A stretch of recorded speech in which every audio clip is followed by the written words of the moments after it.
My children stopped calling me. I understand why. An American Life Story, Part 1.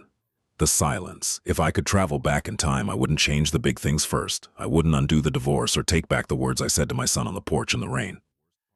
No, I would start with something so small, so ordinary, that you would laugh if I told you. I would start with any Wednesday evening in 2003. My daughter Claire was sitting at the kitchen table doing her homework. She was 13. She looked up from her math book and said, "Dad, can you help me?" Without turning around, without looking at her, I said, "Ask your mother. I'm busy."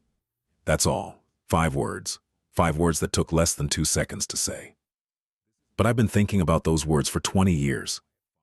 Because that's the kind of father I was. I wasn't cruel. I didn't use violence. I wasn't drunk or absent like you see in movies. I was much worse. I was physically there, living in the same house, breathing the same air, but I was completely unreachable.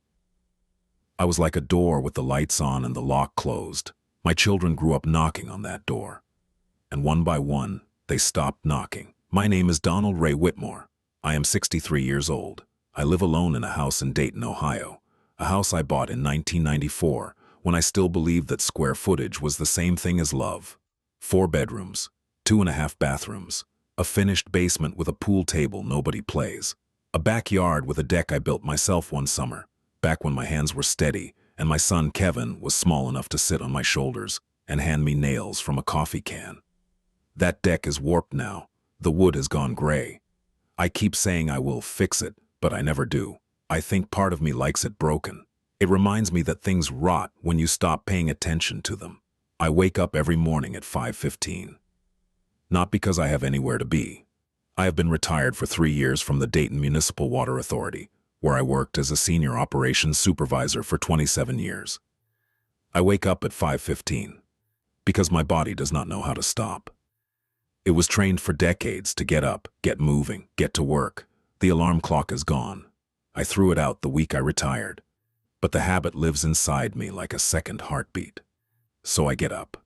I sit on the edge of the bed in the dark.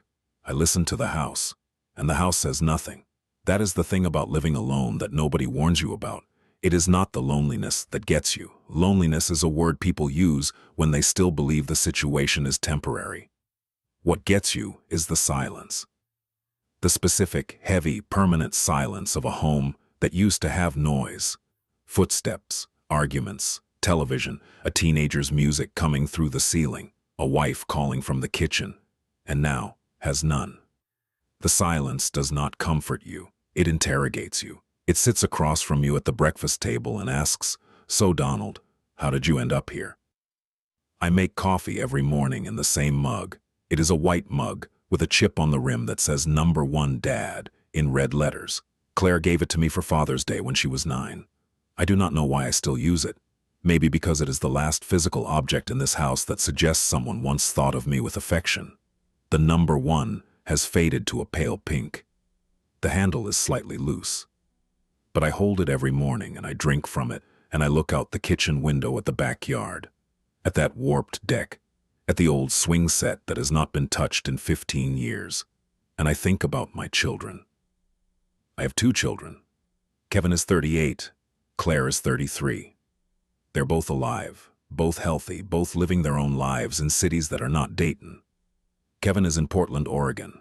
He works in something related to software. I cannot explain exactly what he does because the last time he tried to tell me, which was years ago now, I interrupted him and said it sounded like a fancy way to waste time. I was joking. At least, I thought I was joking. He did not laugh. Claire is in Raleigh, North Carolina. She is a nurse. She married a man named Thomas, who I have met exactly twice.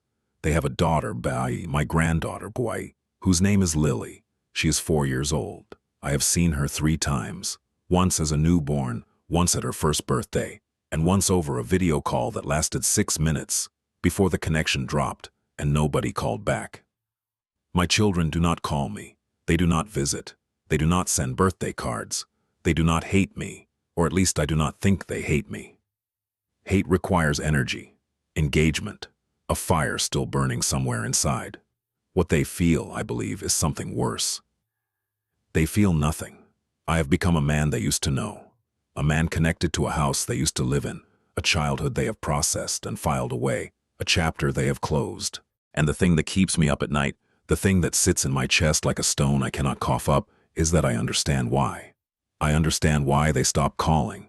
I understand because I am the one who taught them that silence was acceptable. I am the one who showed them, year after year, that love is something you assume rather than demonstrate, that being a provider is the same thing as being a father, that earning money and keeping the lights on and putting food on the table was enough. It was never enough, but I did not know that then. And by the time I learned it, the phone had already gone quiet. Every morning is the same: coffee, newspaper, a walk down Ridgemont Drive, past the elementary school, past the park, with the pond where Kevin once caught a bluegill with a stick and a piece of string and held it up like he had won the Olympics. He was maybe 6. He wanted me to take a picture. I said I did not bring the camera. He said that was okay, that I could just remember it. And I did. I remember it now, standing by that same pond, 32 years later, and the water looks exactly the same, and the boy is gone, and the man he became does not answer when I call. The mail arrives around 11, and most of it is junk. Credit card offers addressed to my ex-wife, Diane, who has not lived here since 2011. I pay my bills on time. I've always paid my bills on time. That was something I was proud of: my reliability, my discipline, my ability to keep the machinery of life running. I thought that was the job: keep the house standing, keep the lawn mowed, keep everything in order. And I did. God help me, I did. The lawn was perfect. And inside those walls, behind that perfect lawn, my family was falling apart so slowly that none of us heard the cracking until it was too late. I eat lunch alone, usually a sandwich at the kitchen counter, because sitting at the dining room table feels absurd when it is just me. That table seats 6. Diane picked it out. She said she wanted a table big enough for holidays and birthdays and regular Tuesday nights when everyone just sat together and talked. And we did that for a while. We sat together, but even then, even when the chairs were full, I was somewhere else. My body was at the table, but my mind was at work. Diane used to look at me across that table with an expression I did not understand until much later. It was not anger, it was grief. She was mourning me while I was still alive. The afternoons are long. I used to fill them with projects: fixing things around the house, organizing the garage, mowing the lawn on a precise diagonal pattern that made the neighbors comment. But these days, I have run out of things to fix. Or maybe I have run out of the energy to pretend that fixing things matters. So I sit in the living room in a chair that is positioned exactly where it has been for 11 years, facing the television, which I sometimes turn on and sometimes do not. When it is on, I watch the news, or old westerns, or cooking shows where cheerful people make meals for families that look nothing like mine. When it is off, I look at the room, the walls, the photographs. There are 4 photographs on the wall above the fireplace. Kevin's high school graduation, him squinting into the sun, Dayton, me standing next to him with my hand on his shoulder, a gap between us that is not physical but emotional. My hand looks placed there, like a prop, because that is what it was. I did not know how to touch my son with tenderness. Nobody taught me. My own father was a factory worker in Springfield who showed love by not leaving and expected gratitude for the act of staying. He never hit me. He never hugged me either, and I carried that forward like an inheritance I did not know I could refuse. Claire's 8th birthday. She is blowing out candles on a butterfly cake Diane spent 2 days making. In the background, slightly out of focus, you can see me standing in the kitchen doorway holding a beer, watching but not participating. That is a perfect summary of my fatherhood. I was always in the doorway, always watching from a distance. Our wedding day, 1984. Diane is radiant, hopeful, young, and I'm looking at her. That is the only photograph in this house where I look like a man capable of love. And Claire's wedding, 2019. I walked her down the aisle. For about 3 minutes, I felt like her father again. But at the reception, I sat near the back, and I did not dance, and I did not give a toast. And when Claire came over to thank me for coming, I said, "Nice wedding. The chicken was good." Like I was reviewing a restaurant. She smiled and squeezed my hand and walked away, and I could see the effort it took for her to keep that smile in place. That was the last time I saw Claire in person. The evenings are the hardest. I make dinner. Something simple. Soup from a can, sometimes eggs. And I eat it with the television on so there is at least one human voice in the house, even if it is a stranger's voice selling car insurance. I go to bed around 9. I lie in the dark and my mind does what it always does. It goes back. It replays. And every night, the same question floats up from somewhere deep inside me. How did I become the kind of man whose own children do not want to talk to him? The answer is not dramatic. There was no single catastrophic event, no explosion, no betrayal that you could point to and say, there, that is where it all went wrong. It was quieter than that. Slower. It was 1,000 small choices made over 30 years, each one so minor that it seemed meaningless at the time, and together they built a wall so high that my children could no longer see me, and I could no longer see them, and eventually we all stopped looking. But there was a beginning. There's always a beginning, and mine started on a cold morning in January, 1987, the day my son was born, the day I held him for the first time and felt something I had never felt before, a love so enormous and so terrifying that I did the only thing I knew how to do. I ran from it. Part 2. The Choice. Kevin was born on January 14, 1987, at Good Samaritan Hospital in Dayton. It was a Tuesday. I remember because I had to leave work early, and my supervisor, a man named Gerald Tate, looked at me like I had asked for permission to set the building on fire. "Your wife's having a baby," he said, like it was an inconvenience. Like the water treatment facility would collapse without me standing there watching gauges and filling out shift reports. I said yes. He said, "Well, make it quick." And something inside me filed that away. Noted it, stored it in the part of my brain that was already building the architecture of the man I would become. Work comes first. Work is serious. Family is the thing that happens around work, in the margins, in the spaces between shifts. I drove to the hospital in my truck, a 1983 Ford F-150, with a rust spot on the passenger door. The roads were icy. I remember gripping the steering wheel so hard my knuckles went white, and I did not know if it was because of the ice or because I was terrified. I was 27 years old, and I was about to be responsible for a human life, and I had no idea how to do it. My father never sat me down and said, "Here is how you love a child." He showed up, he went to work, he came home, he sat in his chair, and we orbited around him like planets around a cold sun, close enough to feel his gravity, but never his warmth. Diane was already in labor when I arrived. Her mother was there holding her hand, and when I walked in, Diane looked at me with such relief that it almost broke something in my chest. She needed me, not as a provider or a paycheck, but as a person, and I held her hand. For about 10 minutes. Then I started pacing. Then I went to get coffee. Then I stood by the window, because I did not know what to do with myself in a room full of that much vulnerability. I was not built for vulnerability. I was built for work, for tasks with clear instructions and measurable outcomes. Kevin arrived at 4:47 in the afternoon, 6 pounds, 11 ounces, a full head of dark hair. When the nurse placed him in my arms, he was so small that I was afraid I would break him. He opened his eyes and looked at me. Not at me, really, because newborns cannot focus, but in my direction. And I felt something I had never felt before in my entire life. It was not joy, exactly. It was bigger than joy. It was like someone had opened a door inside my chest that I did not know existed, and behind that door was everything I had ever been afraid of. Love. Need. The possibility of loss.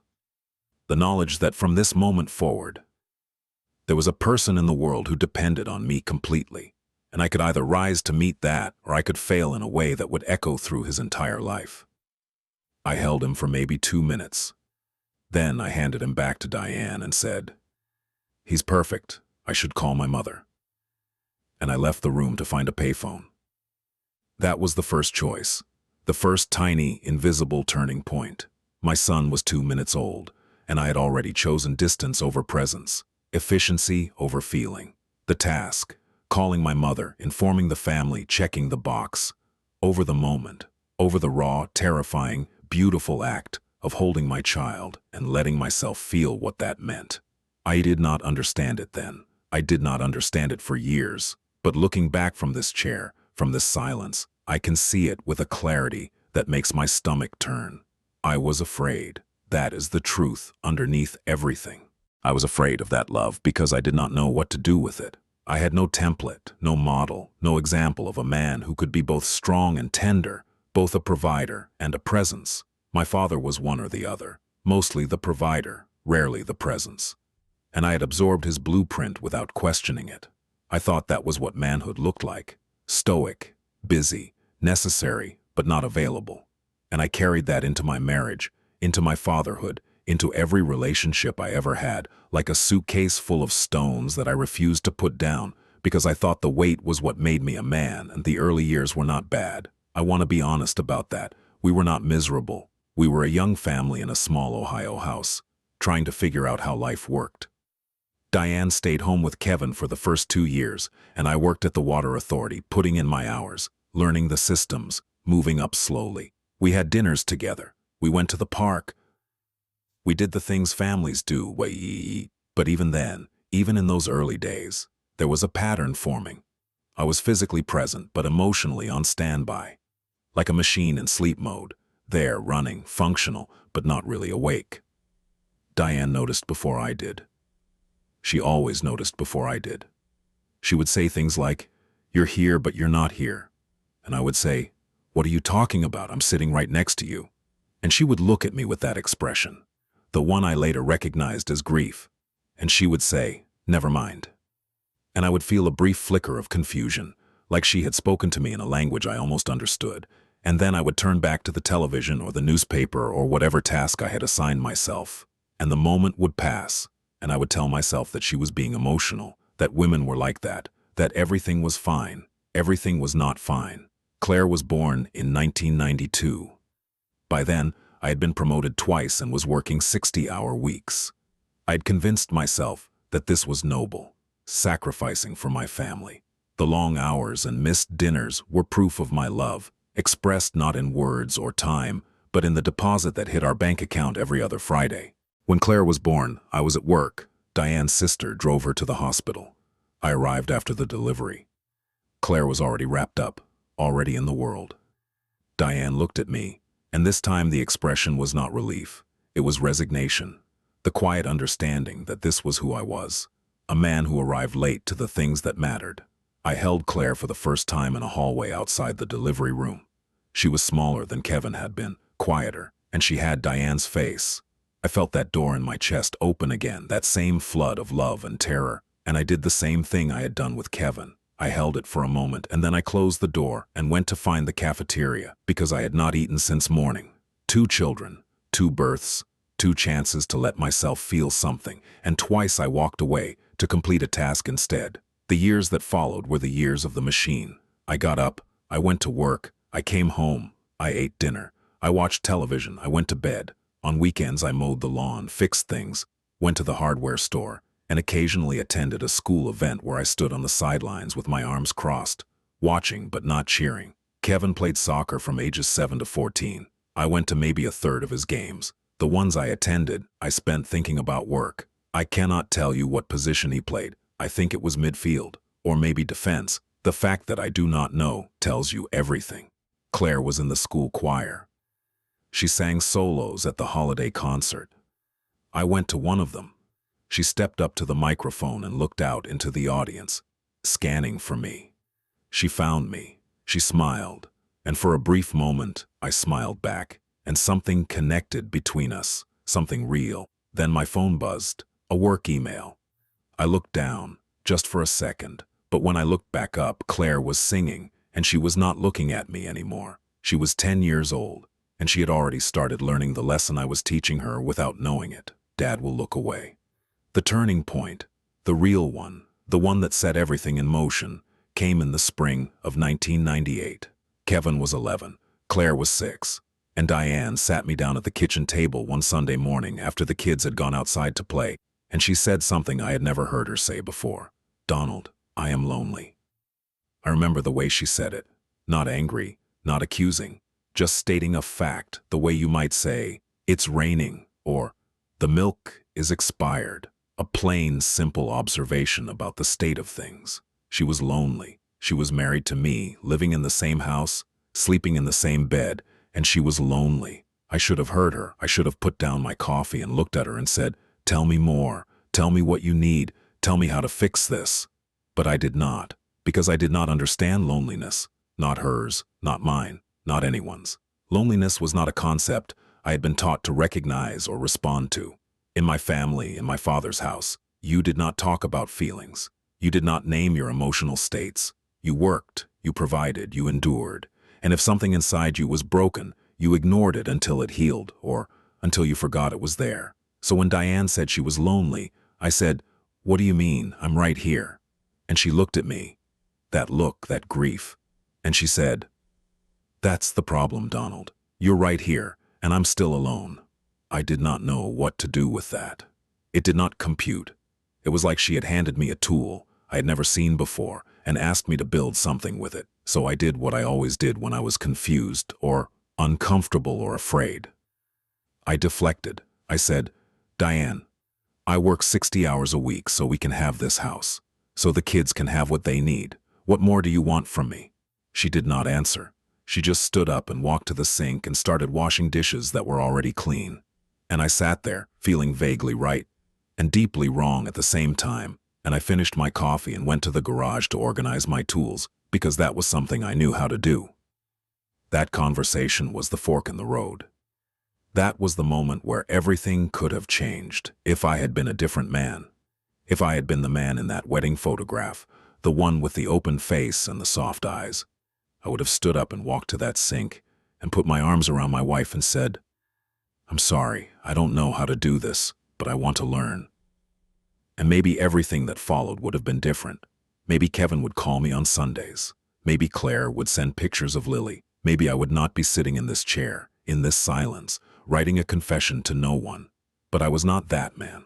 I was the man in the doorway, the man at the edge of the photograph, the man who could fix a pipe and balance a checkbook and keep the lawn perfect, but could not say, "I love you," without feeling like he was handing over a piece of himself he might never get back. And so I chose. Without knowing I was choosing, I chose. I chose the familiar over the frightening. I chose control over connection. I chose the version of myself that could survive. The disciplined, efficient, emotionally sealed version over the version of myself that might have thrived, but would have required me to be open and raw and vulnerable in ways that terrified me more than anything I had ever faced.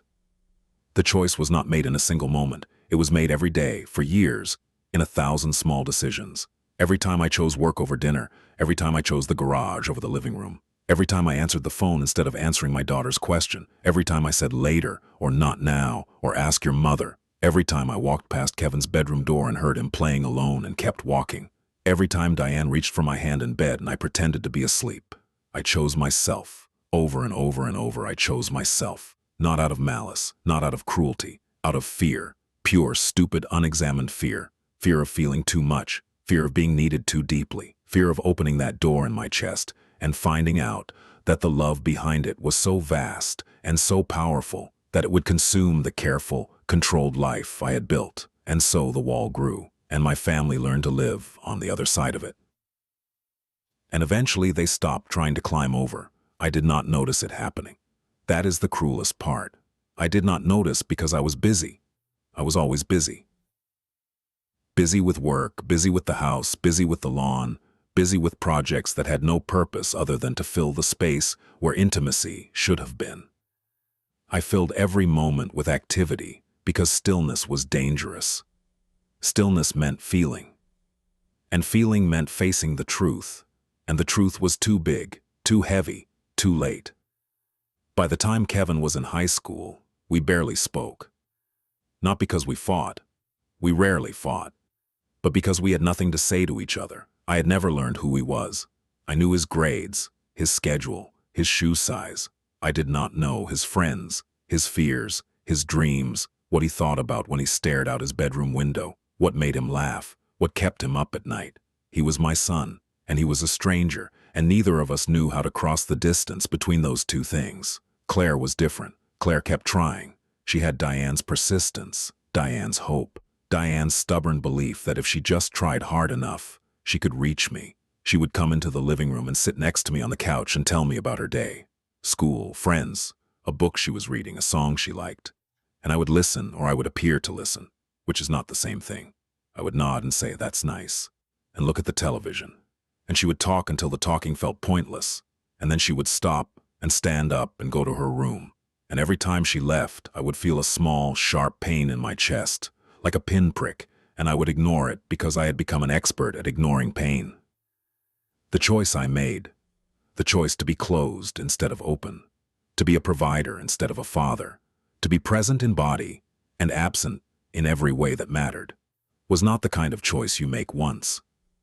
It was the kind you make 1,000 times, in 1,000 unremarkable moments, until it becomes who you are, until the wall is so high and so thick that you forget there was ever anything on the other side, until your wife stops saying, "I'm lonely," and starts saying, "I want a divorce," until your son moves across the country without saying goodbye, until your daughter stops calling and you sit in a house full of rooms that no one uses, and you wonder where it all went, and the answer is nowhere. It did not go anywhere. It was right here, the whole time, waiting for you to show up, and you never did.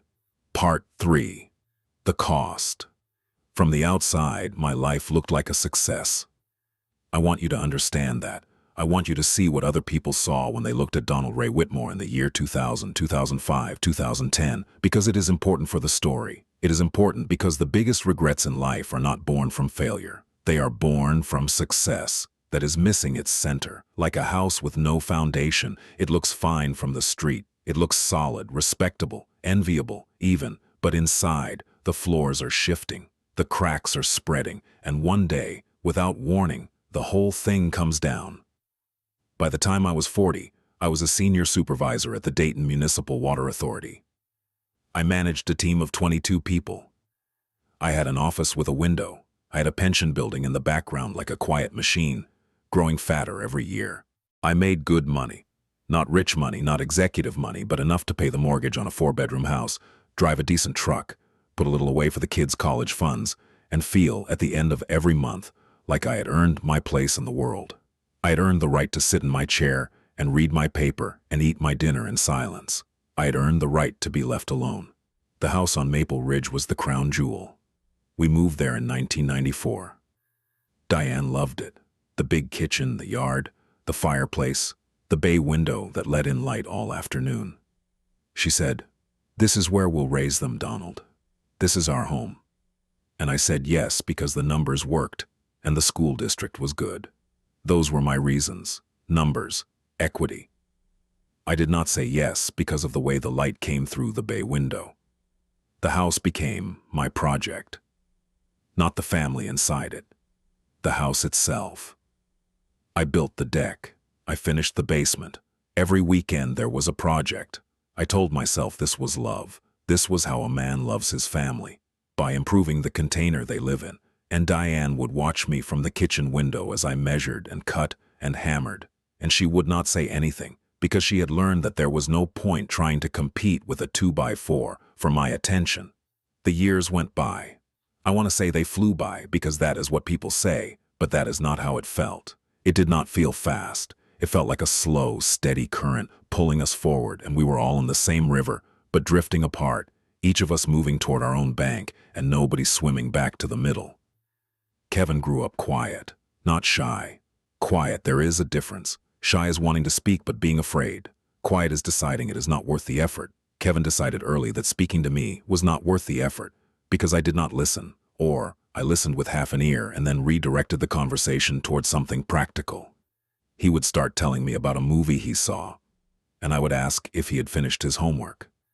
He would mention a friend at school, and I would ask if the friend's parents were responsible people. I turned every conversation into an inspection, every moment of connection into an audit. And Kevin, being smart, being the son of a man who was himself smart enough to recognize walls he could not break through, stopped trying. He became a good student, not because he loved learning, but because it was the one area where I paid attention. Grades were numbers, numbers I understood, numbers I could evaluate, compare, respond to. When Kevin brought home an A, I said, good. When he brought home a B, I said, that could be better. When he brought home a C in 8th grade history, I grounded him for 2 weeks. I remember the look on his face, not angry, not defiant, just tired. A 13-year-old boy, tired of trying to earn something that should have been given freely. My approval, my attention, my love, which I rationed like a scarce resource, doled out in small, conditional amounts, always tied to performance, never given just because. Claire was different. Claire was fire. She had Diane's warmth and my stubbornness, and the combination made her relentless. Where Kevin withdrew, Claire pushed forward. She would walk up to me while I was reading the paper and physically push the paper down and say, "Dad, look at me. I'm talking to you." And I would look at her, startled, sometimes annoyed, and she would tell me something. A story from school, a joke she heard, a question about the world. And I would give her maybe 60 seconds of attention before my eyes drifted back to the paper or the television or the window. And she would see it happen. She would see the moment I left, and something in her face would change. A light going out, just briefly, before she turned it back on and tried again. She tried for years. God, she tried. I did not deserve her effort. I did not deserve the drawings on her bedroom wall or the Father's Day cards she made by hand every single year with glitter and stickers and messages that said, "You're the best dad in the world." I was not the best dad in the world. I was barely a dad at all. But she kept believing I could be, kept knocking on that locked door, kept waiting for the lights to turn on inside. And I let her wait. That is my greatest sin. Not that I was absent, not that I was cold, but that I let my daughter keep hoping, keep reaching, keep offering her small, brave heart to a man who did not know how to hold it without crushing it. Diane filed for divorce in 2009. I should have seen it coming. We had not slept in the same bed for 2 years. Not because of a fight. There was no dramatic fight. We just drifted. The gap between us grew from minutes to hours to a permanent arrangement, and neither of us acknowledged it. She told me on a Sunday. April, the tulips she had planted along the front walk were blooming. She said, "Donald, I want a divorce." Calm, clear, a fact, not a negotiation. I said, okay. 25 years of marriage, 2 children, a house, a life, and I said, okay, like she had told me she was going to the grocery store. I genuinely did not know what else to say. I had spent so many years sealing off my emotions that when the moment came, the biggest, most devastating moment of my adult life, I had nothing, no words, no tears, just okay. Like the machine I had become, Diane looked at me for a long time, a long searching look, like she was giving me one final chance to be the man she had married. And I felt the door in my chest strain against its lock, and I almost said something real, something like, "Please, don't go, I am afraid." But the words did not come. They were there, pressing against my throat like a scream, but the lock had rusted shut. She moved out in June. Kevin was 22, already in college in Oregon. Claire was 17. She stayed with me because the school was closer, and because, I think, she still believed she could fix me. That year with Claire, her senior year, the year she lived alone with me, was my clearest chance to change. Just me and my daughter, no distractions, no excuses. Instead, I fell deeper into myself. I worked longer hours. I came home and went straight to the garage. We moved through that house like ghosts, and by the time she graduated, valedictorian, a speech she gave while I sat in the 3rd row and felt nothing, because I had disconnected so completely from my own emotions. We were strangers who shared a last name. She left for college in August. University of North Carolina. She packed her car and stood in the driveway and said, "Bye, Dad." Not "I love you," just "Bye, Dad." Flat and final, like a door closing. And I said, "Drive safe." And she got in the car and pulled out of the driveway, and I watched her taillights disappear, and I went back inside and turned on the television. And the house was truly, permanently empty. The silence screamed with the voices of everyone I had failed to hear. But even then, I did not pick up the phone. I turned up the television. I found a Western. I watched men on horses ride across an empty landscape, and I thought, this is fine. I was not fine. I had never been fine. The years that followed were the years of the empty house. Kevin graduated and got a job in Portland. He did not come home for Christmas. We spoke on the phone occasionally. Short, awkward conversations that lasted 5 minutes and consisted entirely of logistics. "How's work?"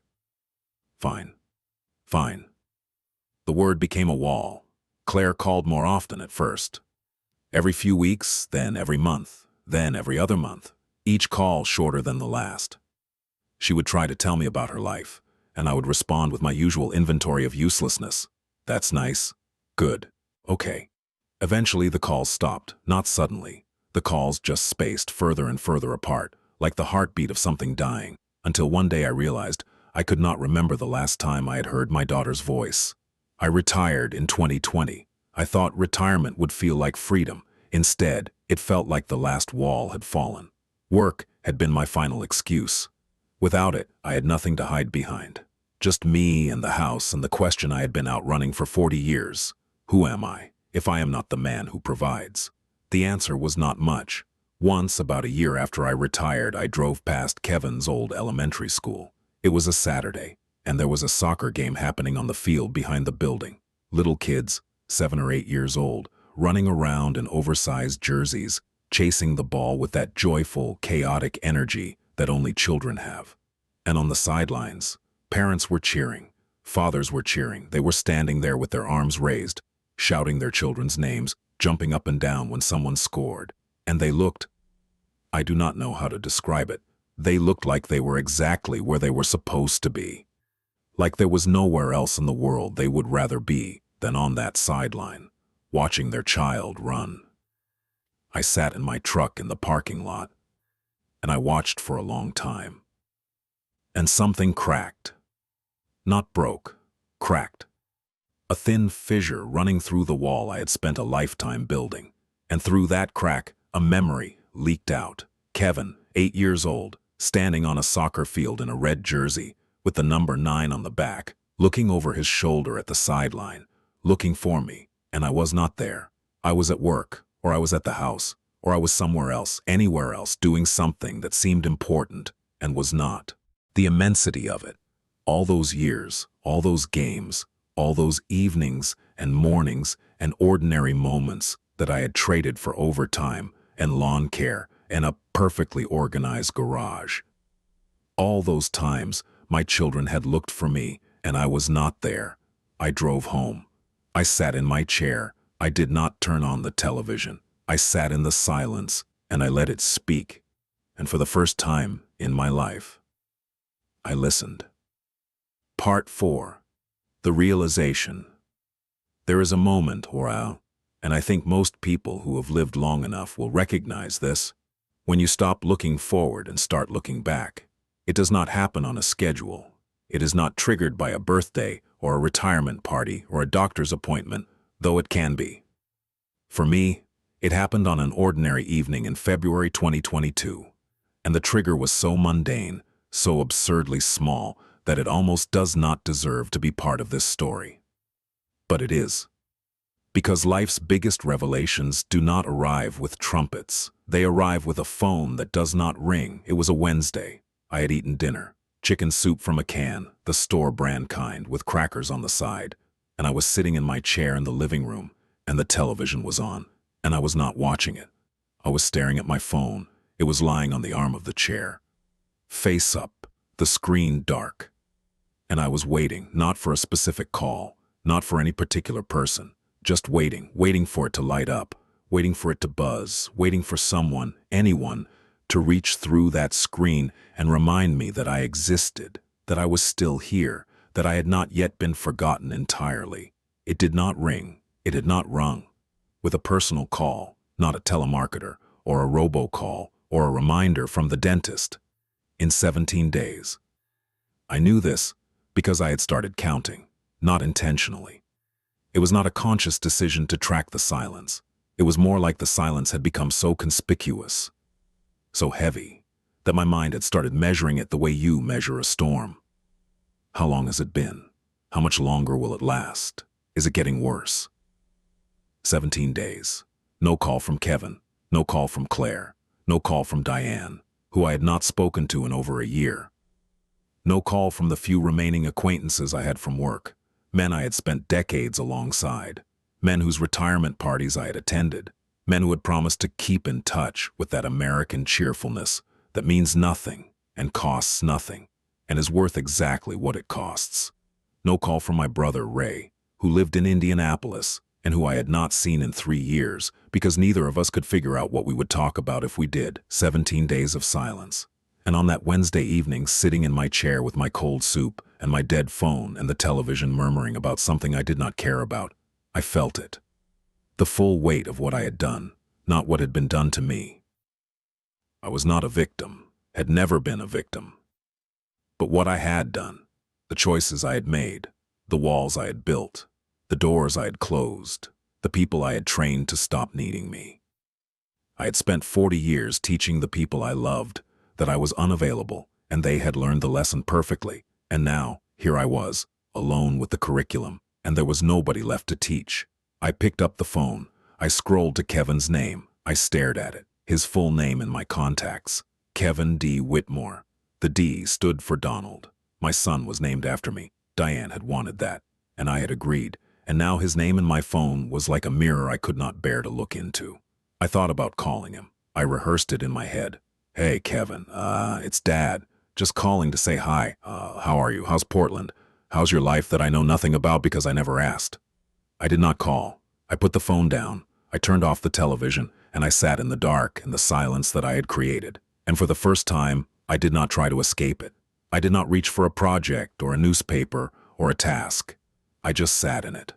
And the silence, which had been my companion and my punishment for years, finally delivered its message. It said, "This is what you built, Donald.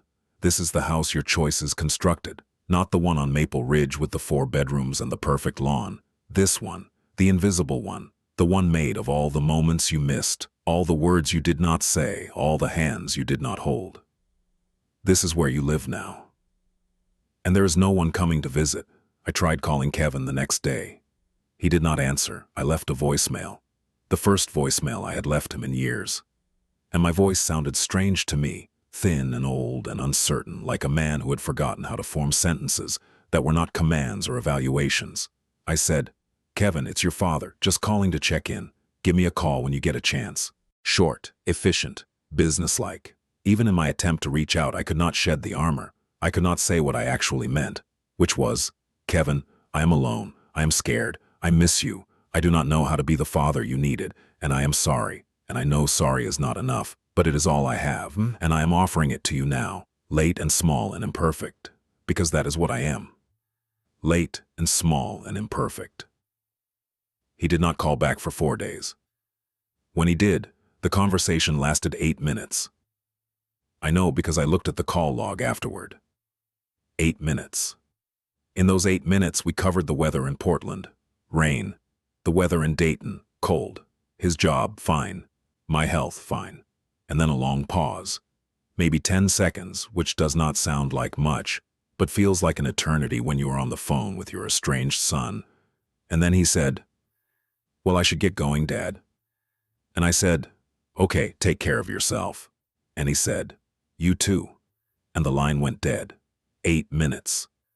After 38 years of fatherhood, 8 minutes of nothing. Small talk so thin you could see through it, like gauze stretched over a wound that neither of us would acknowledge. I held the phone in my hand after he hung up, and I felt something I had not felt in years. I felt like crying. The sensation was unfamiliar, almost physical, a pressure behind my eyes and a tightness in my throat, like my body was trying to do something my mind had forbidden for decades. But the tears did not come. They were there, somewhere, behind the wall, but the wall held. It always held. I tried calling Claire, too, 3 times over the course of a month. The first time she answered, and we spoke for 12 minutes. She told me about her work at the hospital, about Thomas, about Lily. She sent me a picture over text while we were talking. Lily in a yellow dress, sitting on a porch, holding a stuffed rabbit. I looked at that picture, and I felt the crack in my wall widen, felt something hot and sharp push through it, and I said, "She's beautiful, Claire." And there was a pause on the other end, a pause filled with years of silence, and Claire said quietly, "Thank you, Dad." like it was the first kind thing I had ever said to her. And maybe it was. Maybe it was. The second time I called, she did not answer. I left a message. She texted back 3 hours later. Sorry, was at work. Everything okay? And I texted back, yes, just wanted to say hello. And she texted back a thumbs up emoji. A thumbs up. The entire emotional bandwidth of our relationship reduced to a single digital icon. A yellow thumb pointing upward. I stared at it for a long time. The third time I called, she answered, and we spoke for about 5 minutes, and then she said something that stopped me cold. She said, Dad, why are you calling so much? Is something wrong? Are you sick? And I realized my daughter could not imagine a reason for me to call her other than illness or emergency. In her experience, in the experience I had given her, fathers do not call just to talk. Fathers do not call because they miss you. Fathers do not call because they are sitting alone in a house that echoes with the ghosts of a family they dismantled through negligence. In her world, a phone call from me was an alert, a notification that something had gone wrong, not an expression of love. Because I had never, not once in 33 years, called her just to say, I love you, I'm thinking about you, tell me about your day. I said, no, nothing's wrong, just checking in. And she said, okay, in that careful way that people use when they do not quite believe you but do not want to push. And we said goodbye, and I sat in the kitchen, and I looked at the number 1 dad mug, and I thought about how grotesque it was, that mug, how it mocked me every morning with its faded red letters, its chipped rim, its decades-old lie. Around this time, something else happened that I have not told anyone. I started talking to Diane's things, the objects she left behind, a blue scarf on the coat rack, reading glasses in the kitchen drawer, a small ceramic bowl on the windowsill she used to put her rings in. I would walk past the scarf and say, Morning, Diane. I knew it was strange. I was performing a relationship with furniture. But it was the closest thing to human connection I had. I called Diane once. Last year, it was late, almost 10 o'clock, and I'd been sitting in the dark, and the loneliness had reached a point where it felt less like an emotion and more like a physical condition, like a fever or a broken bone, something that demanded treatment. I found her number in my phone. I had not deleted it. I stared at it for 5 minutes, my thumb hovering over the green button, my heart doing something it had not done in years. Racing. Actually racing. Like I was a teenager calling a girl for the first time. I pressed the button. It rang 4 times. She answered. Donald? Her voice. God, her voice. It was older, of course. She was 61 by then. But it was still her. Still that voice that had said, I do, and I'm lonely, and I want a divorce, and everything in between. Still the voice that had narrated the first 40 years of my adult life, and then gone silent. Hi, Diane. A pause. Is everything okay? There it was again. That question. The only question anyone ever asked me anymore. Is something wrong? Because why else would Donald Whitmore call? Yeah, everything's okay. I was thinking about you. Another pause. Longer. I could hear her breathing. I could hear a television in the background, faint, and I wondered what she was watching and who she was watching it with and whether she was happy and whether the apartment she lived in felt more like a home than the house we had shared for 25 years. Donald, it's been a long time. I know. Is there something specific you need? Need. Like I was a customer, like I was placing an order, and I could not be angry because I had trained her to treat me that way. I had spent decades communicating only in transactions, needs, tasks, logistics. And now, when I wanted something different, something human, she could not hear it because I had never taught her the frequency. No, I said. I don't know. I wanted to hear your voice. Silence. A long, breathing silence. And then she said, very softly, Oh, Donald. 2 words. But in those 2 words I heard everything. The whole history, the whole loss, the whole sad, slow, unnecessary destruction of something that could have been beautiful if I had let it. We talked for maybe 15 minutes. She told me she was doing well. She had a job at a library. She had always loved books, and I had always treated that love as trivial, as impractical. One more thing I was wrong about. She had friends. She had a routine. She was okay. She did not say she was happy. And I did not ask because the answer, either way, would have been a wound. Before she hung up, she said something that I have replayed in my mind 100 times. She said, "The kids need you to try, Donald. Not to succeed, just to try. They've been waiting for you to try." I said, "I know." She said, "Then try." And she hung up, and I sat in the dark with the phone pressed against my ear, listening to the silence. And I thought about all the things I should have said, all the apologies, all the confessions, all the "I was wrong," and "I was afraid," and "I should have held you when you were washing those clean dishes." And none of them came out, and the silence swallowed them, and I went to bed. 2 months later, I learned that Tom Beecham had died, prostate cancer. I read it in the obituary, and I went to the funeral. A small service at a church on the east side of Dayton. And I sat in the back pew, and I listened to Tom's daughter give a eulogy that made me feel like I had been hit by a truck. She stood at the podium, and she talked about her father, and she said he was the kind of man who always answered the phone, who always showed up, who drove 2 hours to watch her play volleyball in college, every single game, even when his back hurt, even when it rained, even when she told him he did not have to come. She said he would call her every Sunday without fail, just to ask about her week. She said he was not a perfect man. He had a temper, he was stubborn, he was terrible at apologizing. But he was there, he was present, he showed up, and that, she said, was everything. That was the whole thing. I sat in that pew and I listened, and the crack in my wall split open wider, and I felt it. The full, crushing weight of what I had not been. What I had not done. Who I had not been for my children. Tom Beecham had worked the same job I had, made the same money, lived in the same town, had the same hours, the same pressures, the same excuses available to him. And he had chosen differently. He had chosen to show up. He had chosen to answer the phone. He had chosen his daughter's volleyball games over whatever it was I had been doing on all those Saturday mornings when Kevin was playing soccer and Claire was singing in the choir.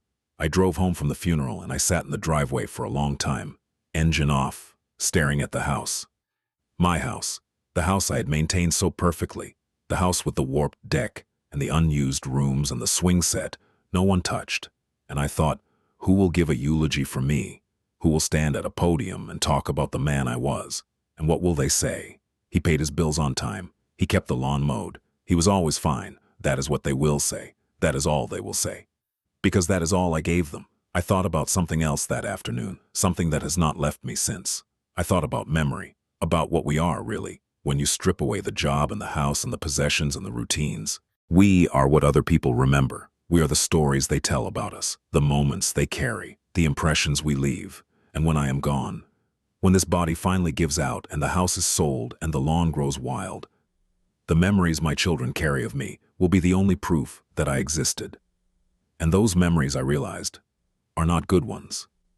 They are memories of absence, of silence, of a man who was always in the next room, of a father who said, "That's nice," and "Drive safe," and "The chicken was good," of a dad who never said, "I love you," who never said, "I'm sorry," who never said, "Tell me who you are, I want to know, I have always wanted to know, I was just too afraid to ask."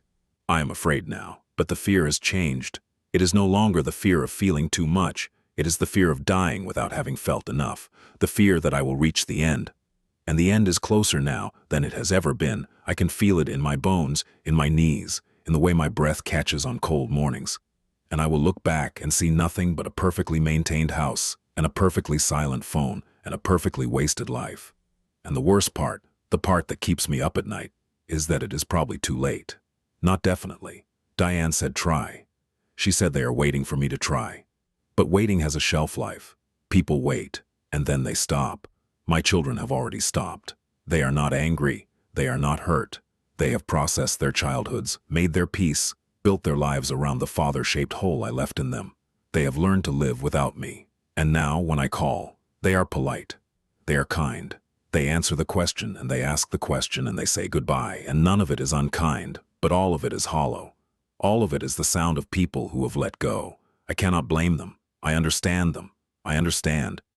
Because I made them this way. I taught them that love is conditional, that presence is optional, that a phone call from their father is a sign of crisis, not affection. I built this. Every brick, every stone, every year of silence. I built it, and I live in it now, and there is no one to help me tear it down. But I am trying. That is all I can say. I am trying. Part 5. The lesson I am going to talk to you now. Not to the air, not to the walls of this house, not to Diane's scarf on the coat rack. To you. Whoever you are. However old you are. Whatever chair you are sitting in, whatever screen you are looking at, whatever moment of your life you are passing through right now. I am talking to you, and I'm asking you to listen. Not because I have earned the right to give advice. I have not. A man who lost his family through stubbornness and silence has no business standing at any podium. But maybe that is exactly why you should listen, because I'm not telling you what works. I'm telling you what does not. And sometimes the most useful thing a person can offer is a map of the wrong roads, drawn from memory, stained with regret. Here is what I know. I know that love is not a noun. It is not a feeling you have. It is not a state you exist in. It is a verb. It is a thing you do over and over, every day, in small, tedious, unremarkable ways that do not feel heroic or significant at the time. Love is answering the phone when you are tired. Love is sitting at the kitchen table when you would rather be in the garage. Love is putting down the newspaper when your daughter is talking to you. Love is saying, "Tell me more," when everything inside you wants to say, "Not now." Love is showing up to the school play, the soccer game, the choir concert, the birthday party, the ordinary Wednesday evening when nothing special is happening except that your family is together and they want you to be there. That is love. It is not the grand gesture. It is not the expensive gift or the family vacation or the house with 4 bedrooms. It is the accumulation of 10,000 small moments where you choose to be present instead of absent, where you choose to look at the person in front of you instead of the thing behind them. I did not do this. I chose the thing behind them every single time. The job, the project, the lawn, the routine, the comfortable, manageable, controllable thing that did not require me to be vulnerable. And my children learned from watching me that they were less important than all of those things, that they were an afterthought, a background noise, a thing that happened around my real life, which was work and maintenance and the quiet, solitary business of keeping everything in order. Do not do this, please. I'm asking you from the bottom of whatever is left of my heart. Do not do what I did. If you are a father, or a mother, or a partner, or a friend, or anyone who has people in their life who love them and want to be loved back, put down the thing, whatever the thing is, the phone, the laptop. We are the stories they tell about us, the moments they carry, the impressions we leave. And when I am gone, when this body finally gives out and the house is sold and the lawn grows wild, the memories my children carry of me will be the only proof that I existed. And those memories, I realized, are not good ones. They are memories of absence, of silence, of a man who was always in the next room, of a father who said, "That's nice and drive safe," and the chicken was good, of a dad who never said "I love you," who never said "I'm sorry," who never said, "Tell me who you are, I want to know, I have always wanted to know, I was just too afraid to ask." I am afraid now, but the fear has changed. It is no longer the fear of feeling too much. It is the fear of dying without having felt enough, the fear that I will reach the end. And the end is closer now than it has ever been. I can feel it in my bones, in my knees, in the way my breath catches on cold mornings. And I will look back and see nothing but a perfectly maintained house, and a perfectly silent phone, and a perfectly wasted life. And the worst part, the part that keeps me up at night, is that it is probably too late. Not definitely. Diane said try. She said they are waiting for me to try. But waiting has a shelf life. People wait, and then they stop. My children have already stopped. They are not angry. They are not hurt. They have processed their childhoods, made their peace, built their lives around the father-shaped hole I left in them. They have learned to live without me. And now, when I call, they are polite. They are kind. They answer the question, and they ask the question, and they say goodbye. And none of it is unkind, but all of it is hollow. All of it is the sound of people who have let go. I cannot blame them. I understand them. I understand because I made them this way. I taught them that love is conditional, that presence is optional, that a phone call from their father is a sign of crisis, not affection. I built this. Every brick, every stone, every year of silence. I built it, and I live in it now, and there is no one to help me tear it down. But I am trying. That is all I can say. I am trying. Part 5. The lesson. I am going to talk to you now. Not to the air, not to the walls of this house, not to Diane's scarf on the coat rack. To you, whoever you are, however old you are, whatever chair you are sitting in, whatever screen you are looking at, whatever moment of your life you are passing through right now. I am talking to you, and I am asking you to listen. Not because I have earned the right to give advice. I have not. A man who lost his family through stubbornness and silence has no business standing at any podium. But maybe that is exactly why you should listen, because I'm not telling you what works. I'm telling you what does not. And sometimes the most useful thing a person can offer is a map of the wrong roads, drawn from memory, stained with regret. Here is what I know. I know that love is not a noun. It is not a feeling you have. It is not a state you exist in. It is a verb. It is a thing you do over and over every day in small, tedious, unremarkable ways that do not feel heroic or significant at the time. Love is answering the phone when you are tired. Love is sitting at the kitchen table when you would rather be in the garage. Love is putting down the newspaper when your daughter is talking to you. Love is saying, "Tell me more," when everything inside you wants to say, "Not now." Love is showing up to the school play, the soccer game, the choir concert, the birthday party, the ordinary Wednesday evening when nothing special is happening except that your family is together and they want you to be there. That is love. It is not the grand gesture. It is not the expensive gift or the family vacation or the house with 4 bedrooms. It is the accumulation of 10,000 small moments where you choose to be present instead of absent, where you choose to look at the person in front of you instead of the thing behind them. I did not do this. I chose the thing behind them every single time. The job, the project, the lawn, the routine, the comfortable, manageable, controllable thing that did not require me to be vulnerable.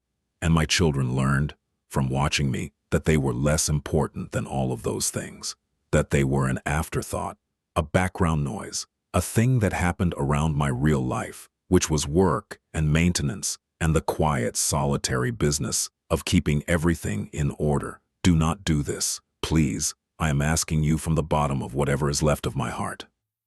Do not do what I did. If you are a father or a mother or a partner or a friend or anyone who has people in their life who love them and want to be loved back, put down the thing. Whatever the thing is, the phone, the laptop, the email, the project, the overtime, the excuse, put it down. Walk into the room where your family is. Sit down and stay. Do not check your watch. Do not plan your exit. Do not think about what you should be doing instead. Just stay. Be in the room. Be a body and a voice and a pair of eyes that sees the people in front of you. Really sees them, not as responsibilities or obligations or line items on the budget of your life, but as human beings who chose to love you and are asking, in 1,000 small ways, for you to love them back. That is all they are asking. They are not asking for perfection. They are not asking for a bigger house or a nicer car or a promotion. They are asking for you, the real you, the messy, imperfect, scared, confused you. The you that exists behind the armor, behind the efficiency, behind the I'm fine and the not now and the ask your mother. They want that person. They have always wanted that person, and every day that you hide behind the mask, you are teaching them that the mask is all there is. And eventually they will believe you, and they will stop looking for the person underneath, and they will walk away, and you will be left standing in a 4-bedroom house on Maple Ridge, with a warped deck and a #1 dad mug with a chipped rim, talking to a scarf on a coat rack, wondering where everyone went. I know what some of you are thinking. You are thinking, that will not happen to me. I am not like that. My kids know I love them. And maybe you are right. Maybe you are better at this than I was. Maybe you hug your children every day and tell them you love them and show up to their events and ask them about their dreams and actually listen when they answer. If so, keep doing it. Never stop. Never take it for granted. Never assume that because you did it yesterday, it is done. It is never done. Love is a daily practice, like brushing your teeth, except the consequences of neglecting it are not cavities. The consequences are empty rooms and silent phones and a lifetime of regret so heavy that some mornings I cannot get out of bed under the weight of it. But if you are not doing those things, if you are reading this and feeling a twinge of recognition, a small, uncomfortable awareness that maybe, just maybe, you are doing what I did, then I am begging you. Change now, not tomorrow, not after the promotion, and not after the project is finished, not after the kids are older, because the kids will not be older. The kids will be gone. They will be in Portland and Raleigh and places you have never been, living lives you know nothing about, and you will be here, wherever here is for you, and you will understand, far too late, that the time you thought you had was never yours to begin with. It was borrowed, all of it, every minute. And the bill comes due, and you cannot negotiate an extension. Let me tell you something about growing old in America, something nobody talks about. The loneliness is staggering. This country is built on independence, self-reliance, the myth of the individual. Pull yourself up by your bootstraps. Make your own way. Need no one, and we celebrate this. We celebrate the man who built it all himself, who needs nothing and no one, who stands alone at the top and surveys his empire. But nobody tells you what happens when the empire is empty, when the self-reliance that made you successful is the same self-reliance that made you alone, when the independence you were so proud of is the reason your son does not call and your daughter sends thumbs-up emojis instead of words.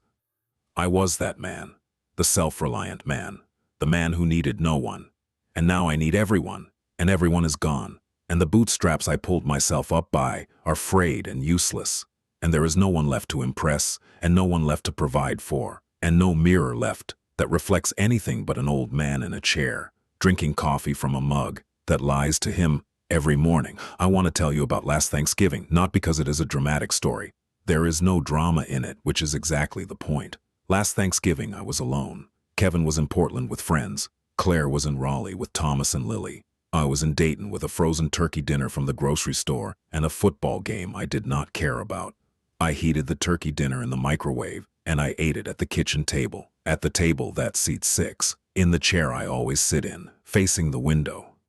And outside the window, the street was quiet because everyone was inside with their families, and the quiet felt personal, like it had been designed specifically for me, a custom-built silence tailored to the exact dimensions of my failure. I ate the turkey, I ate the stuffing, I ate the little compartment of cranberry sauce that tasted like nothing.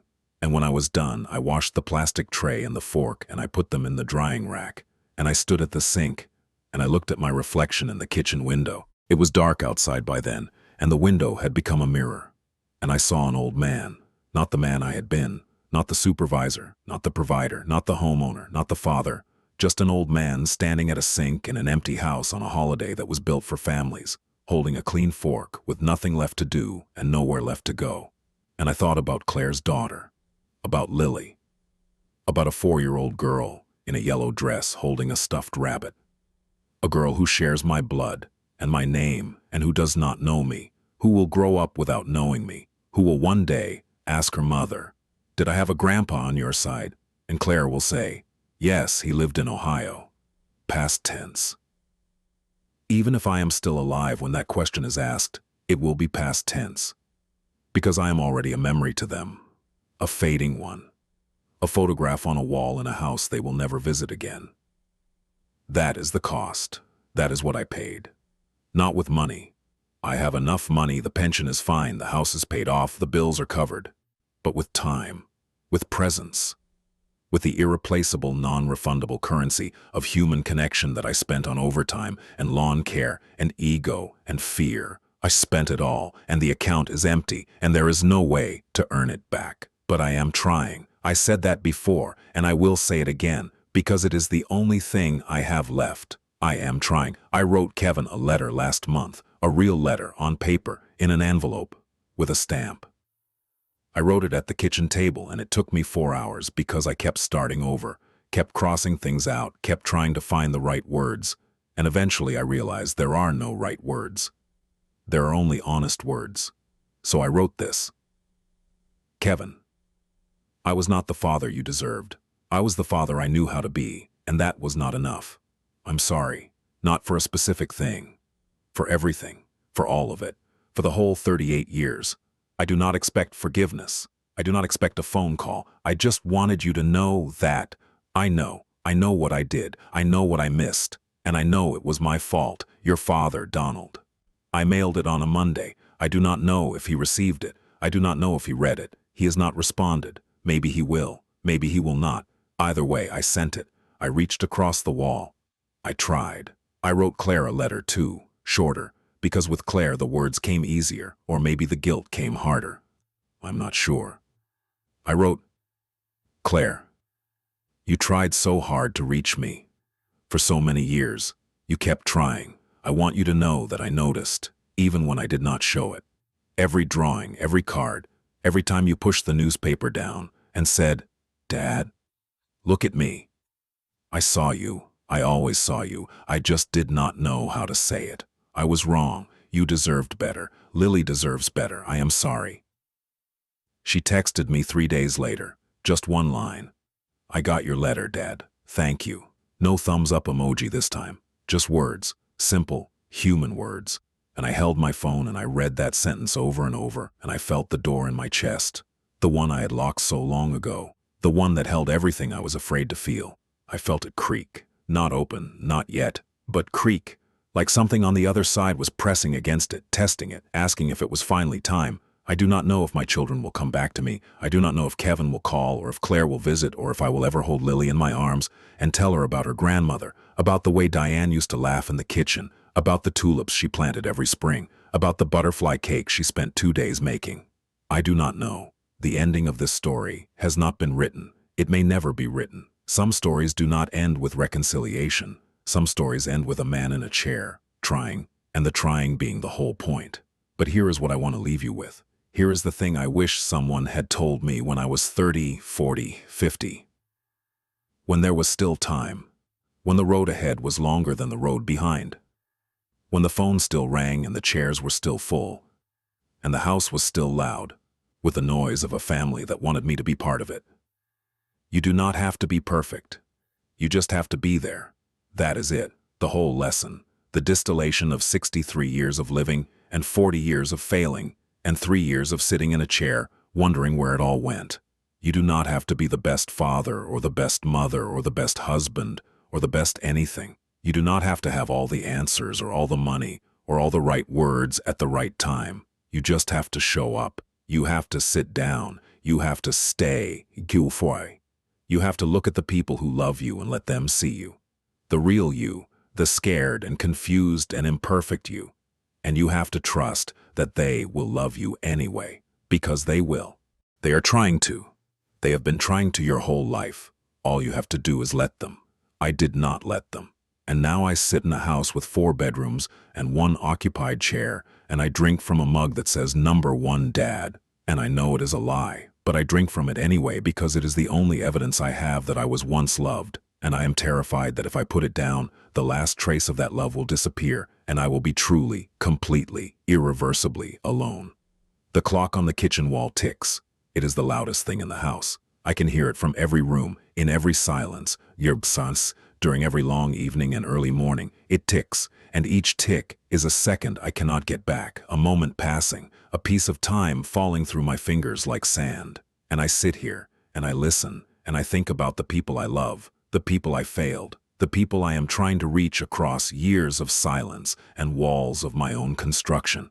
And I think about you, whoever you are, whatever age you are, whatever room you are sitting in right now, whatever noise surrounds you, whatever people are near you, calling your name, asking for your attention, reaching for your hand.